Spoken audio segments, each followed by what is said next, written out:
Gilmore Girls and the 22-hour days, were they unintentional or did they plan to work the crew that many hours? Let me know in the comments, what is the craziest day you have ever worked? Like, I mean, how many hours paid, that is not free, fun, on your own time kind of thing. I'm talking overtime. And did you make it home safe, or did they have to put you up in a hotel room? By the way, hi, I'm Valerie. I worked on Gilmore Girls, and we had some crazy hours on the show.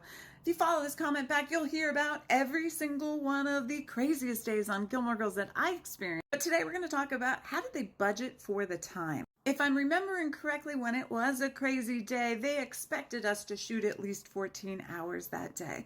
Sometimes 16 in general. When you're working on a show, they're expecting you to do a 12-hour day in the most extreme perfect conditions, but obviously not everything goes perfectly. An actor might arrive late on set, which then pushes back the entire production. Lighting might just take forever, or you could have extreme weather that also gets in the way. On Gilmore Girls, it was definitely a combination of things that made our days extremely long, from how long it took to set up the camera to the crazy amount of dialogue the actors had to say and them needing to be word perfect for every single part of the master, and then they could move on to close. We needed 3 perfect masters because there were times where some mistake happened, and they figured with at least 3 perfect ones, they could make sure they could cut without having major continuity errors. But obviously, that didn't really work, did it? Let me know what your favorite continuity error was in Gilmore Girls. It didn't happen often, but occasionally we would have a second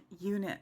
A second unit really literally means that you have an entirely brand new production crew working simultaneously, trading actors and locations.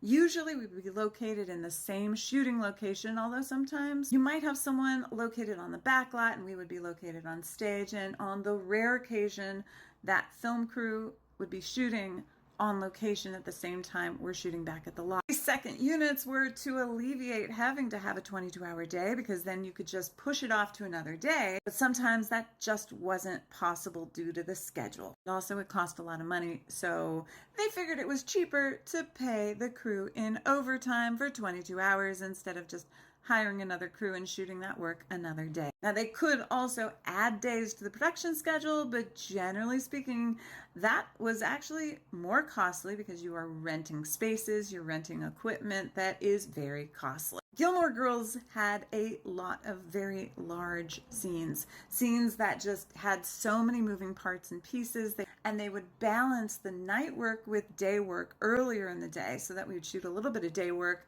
and then move into the night work, shoot all night, and wrapped when the sun came up. Whenever production knew that it was going to be an extremely long day, they planned ahead by ordering a second meal. I talked about it in the previous video. And those second meals came all too often.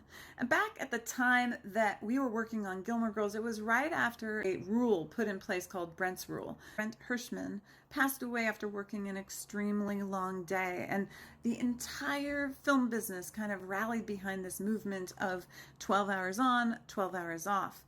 Now, Gilmore Girls, we definitely did not do that. Although the 7th season of Gilmore Girls was way more under control because Dan and Amy weren't there. They were not enforcing the word perfect.